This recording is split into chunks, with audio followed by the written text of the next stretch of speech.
जाने दो अंदर।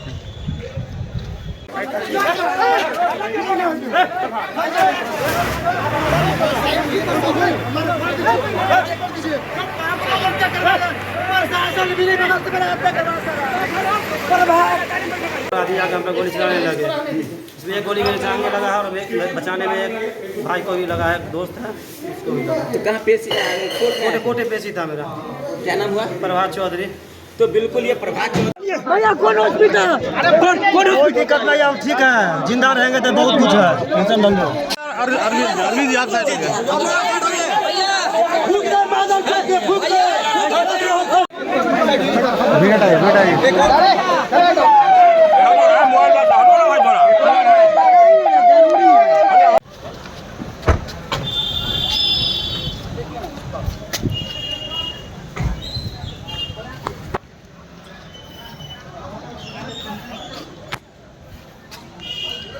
जाने दो अंदर।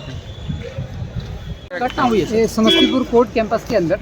कुछ दिन पहले एक कुख्यात शराब माफिया था प्रभात चौधरी, उसको हम लोगों ने 6 महीने की जो कड़ी मशक्कत थी और सर्वेलेंस के बाद टेक्निकल टीम की मदद से STF की मदद लगी थी उसमें, और उस कुख्यात माफिया शराब माफिया को प्रभात चौधरी को हम लोगों ने गिरफ्तार किया था, जेल भेजा था।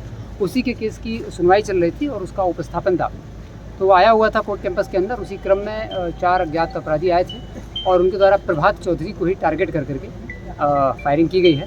उसके पैर में गोली लगी है, वो स्थिति उसकी सुरक्षित है, वो किसी भी तरह की उसमें चोट जो है वो गंभीर नहीं है।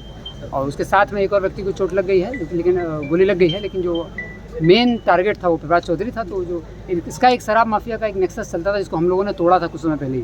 तो जैसा सूचना अभी तक प्राप्त हो रही है कि इन्हीं के शराब माफिया का जो नेक्सस था, उसी के कुछ साथी जो पहले उसके साथ काम करते थे और अब उन्होंने अलग गैंग बना लिया है, उनके द्वारा ही ये टारगेट किया गया। या कुछ आप जब प्रभात चौधरी को पकड़ा था तो कुछ मैनुअल इनपुट हम लोगों ने भी लिया था, तो इसी शराब की जो सिंडिकेट था इसमें प्रभात चौधरी को गोली लगी है और कुछ शराब माफियाओं के द्वारा ही जो उसके साथ काम करते थे उनके द्वारा घटना करने की हम लोगों को उम्मीद है। और हम लोग को जो सर्वेलेंस वो बता रहा है, हम लोग उनके पीछे लगे हुए हैं। कोर्ट कैंपस की सिक्योरिटी पूरी तरह से दृढ़ है।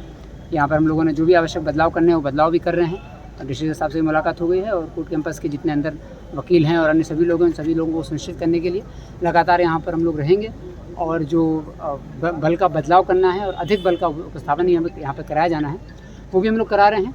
और जिन अपराधियों ने घटना की है, पैदल आए थे, पैदल ही भागे हैं, तो गेट पर कुछ कमी हुई है। जो पुलिसकर्मी यहाँ मौजूद थे, उनके द्वारा अगर ससमय गेट बंद कर दिया जाता तो ये अपराधी भागने में सफल नहीं हो पाते, क्योंकि करीब 50 मीटर के आसपास, 30 से 40 मीटर के आसपास अपराधी पैदल चले हैं फिर भागे हैं। तो इसमें हम लोग देखेंगे जिन पुलिसकर्मियों की लापरवाही होगी उन पर कार्रवाई भी करेंगे, और जिन लोगों ने गोली चलाई है उनको पकड़ करके सजा दिलाने का काम किया जाएगा। प्रभात चौधरी को गोली लगी, वो भी सदर अस्पताल में। और कितने सब घायल हैं टोटल? 2 लोग घायल हुए हैं इसमें। पुलिस वाले का भी नाम? नहीं, पुलिस वाला कोई इसमें घायल नहीं है। पुलिस वालों ने बचाने का, जो पुलिस साथ में थी उसने पकड़ने का प्रयास किया, लेकिन वो नहीं पकड़ पाए। लेकिन जो गेट पर पुलिस थी, पुलिसकर्मी थे, उनके द्वारा बहुत तत्परता नहीं दिखाई गई कार्य में। उनके द्वारा अगर तत्परता दिखाई जाती तो ये घटना नहीं होती। इसकी भी हम लोग पूरी जांच करेंगे, SDPO साहब करेंगे इसकी पूरी जांच। और जो अपराधी मेन इसमें हैं, जो शराब का सिंडिकेट है, जो बड़ी मुश्किल से 6 महीने में प्रभात चौधरी पकड़ पाए थे हम लोग, तो उसी का कुछ लग रहा है कि लड़के जो पहले साथ करते थे उन्हीं के द्वारा घटना की गई है। जल्दी वो भी पकड़े जाएंगे और कोर्ट की जो सुरक्षा है उसको फिर से सुदृढ़ करने के लिए हम लोग जो भी आवश्यक उपाय लिए जाने हैं, अगले 7 दिन के अंदर वो उपाय हम लोग करेंगे। धन्यवाद।